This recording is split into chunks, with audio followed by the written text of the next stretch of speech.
I know I said I was gonna leave it alone because I don't have time. I gotta do hatchets and axes. But from that last video of making this crossbeam hammer, I'm so close to having everything dialed in that I'm gonna try to spend another 3 days on it to see if we can just lock it in, call her done.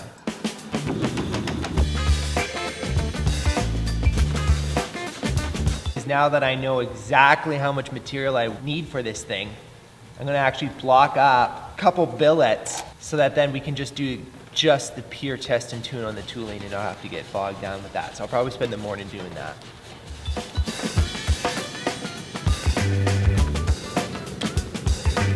I don't know what you're thinking. You're thinking, oh, hey, Tim, would you look at that? Pretty nice looking center punch you got right there. Where'd you get that from, eh? Available exclusively from timothydick.com. Link is in the description below.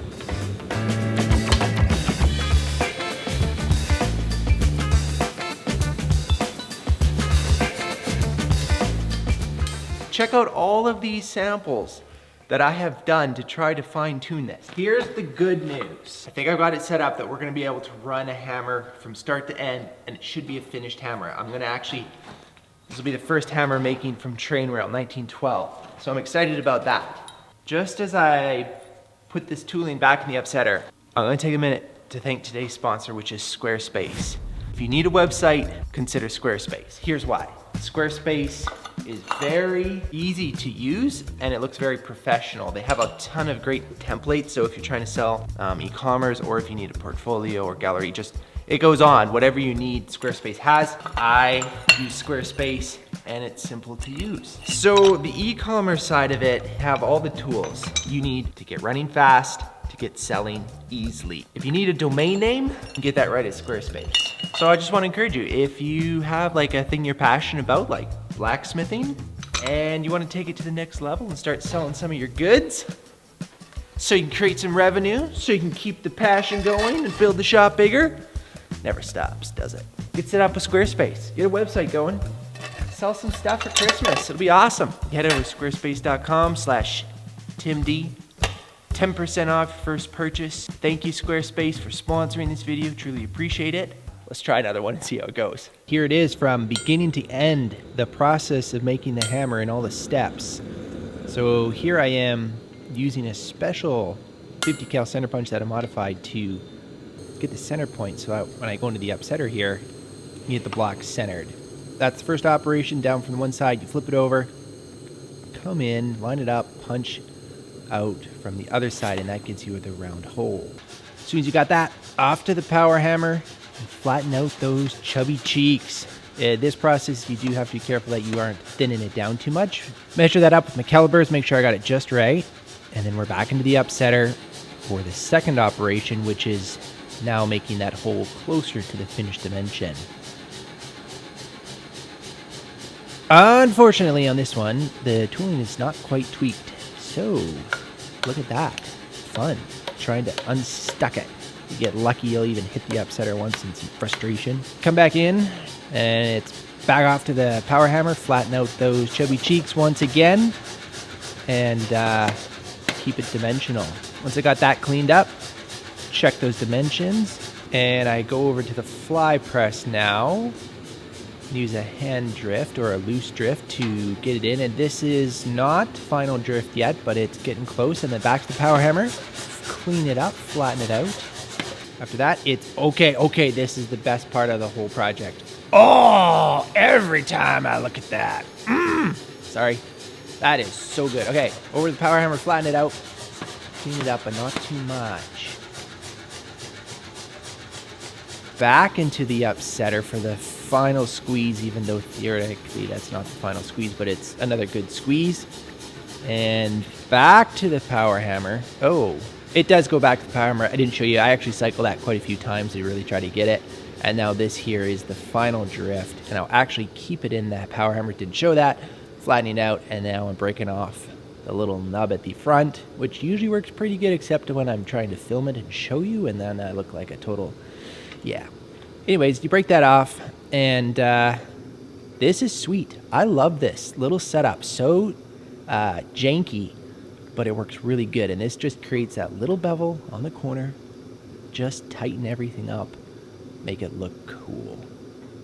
Takes a little bit of time. It's under the fly press. But it's awesome. I could do this all day long. It's so sweet. Once you got that tidied up, it's pretty much done. Off to the anvil for a little brushing. And that is, from start to end, the finished process at this point for making the hammer. This is the hammer that you just saw me make. And it's garbage. Spent a couple hours working on the tooling, tweaking it up. And this one is the closest one yet. But you can see, or I'll show you, this is the drift. And you can see down here, there's a little bit of like it pinched out. The reason that happened, I don't think it's actually the tooling. I was about, I'm gonna say, between a 16th and 3/32 too tall when I went into the upsetter to squish the peen, and that meant that it worked it too much in there, and I've got a pinch. That's how finicky it is. It's shocking. I think once it's all dialed in, it'll be smooth, but you have to be so accurate that it's a very advanced skill set, I guess. Or at least I'm having a hard time with it, okay? We're gonna harden it. I'm gonna test it on the next batch of axes I have coming up. Make sure I like it, and then we can go into doing a small production run, and I think it'll work itself out. So I'm playing with designs for the handle here. I have two different designs going on right now. One is just a very straight sample, and the other one has got the little bit of a taper in here, I guess. And I'm leaning towards this kind of a design. And so what I did is I made a template up on the computer, and I'm using that to be able to profile this blank.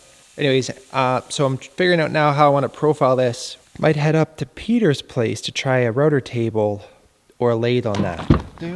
Hey, I'm doing good. How are you doing? This part you would just do like I've done here and then go to the router.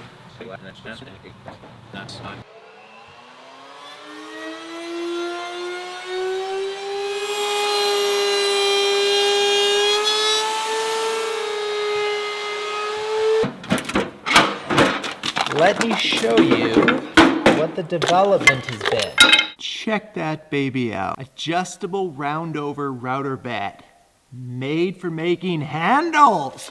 Oh yeah, baby! Good old Lee Valley for the win. So the way this works is you can put these washers, they're just stored up here, and you can widen this up to the width you need, and then it just rounds it over. And you can see, maybe you can't.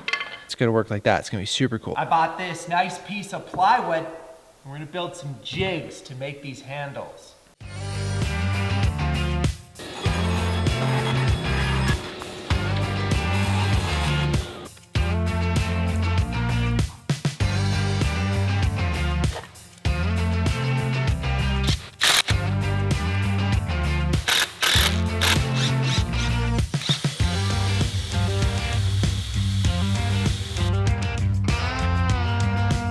Here are the two jigs, pretty much finished up. Man, I don't know, it's so crazy. There's just not much to them, and you're like, how is this gonna make a handle?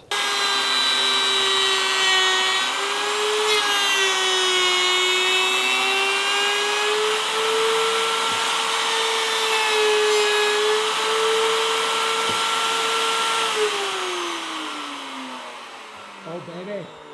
Oh, baby, that went good. That's a nice bit. That's a nice, so how much did it, yeah, so we'll see about. Probably brought it, yeah. I feel like we should just.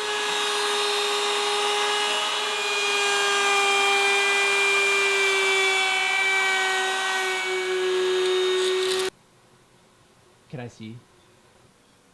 So I'm really happy on how this jig has worked and the router bits. It's very, very cool. So this is the handle straight off the router. And then what I've done, trim this one up. And then I spent about a couple minutes on the belt sander smoothing out this area here.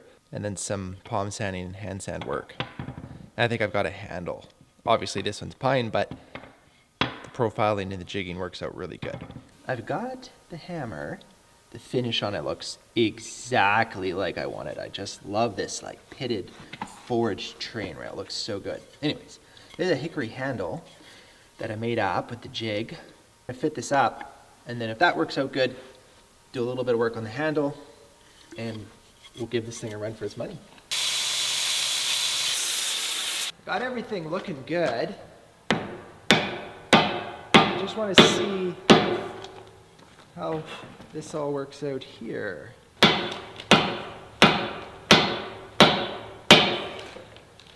Oh yeah. Super close. I just did it with the mallet, and you see there's just, it's like, ooh, so close. Super good feeling. That's my hammer. That's my hammer. Everyone.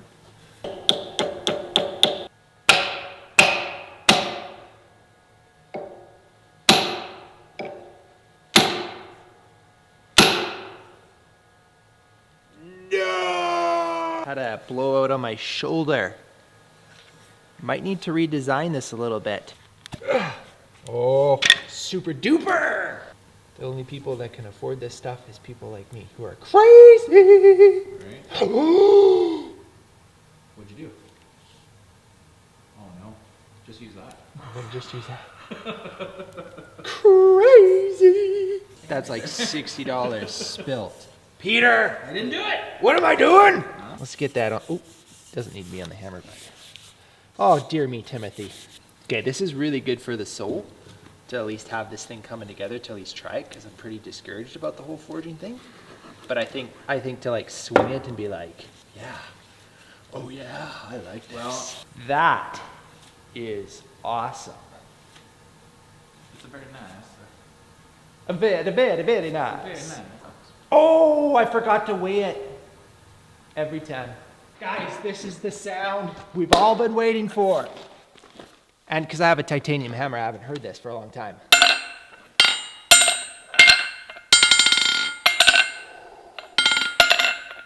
That is a very good sound. Feels good. I might have to dress the face a little bit. It feels...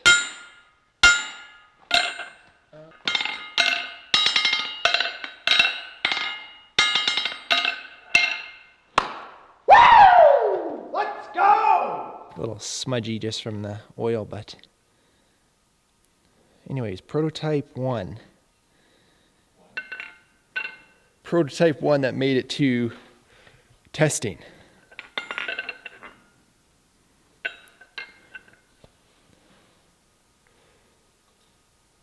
That texture though is like, oh. Okay, we're gonna try it out because guess what? I've got lots of axes to make. Actually, hatchets. No, I've done all the hatchets. The big boys. Let's do it.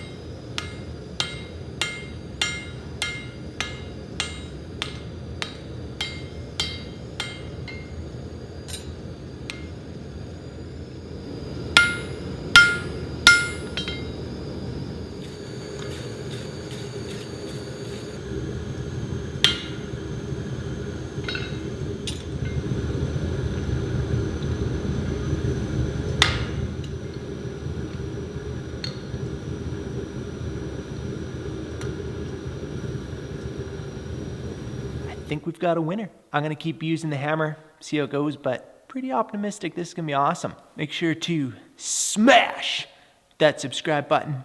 I look forward to seeing you in the next one. Till then, keep the forge lit.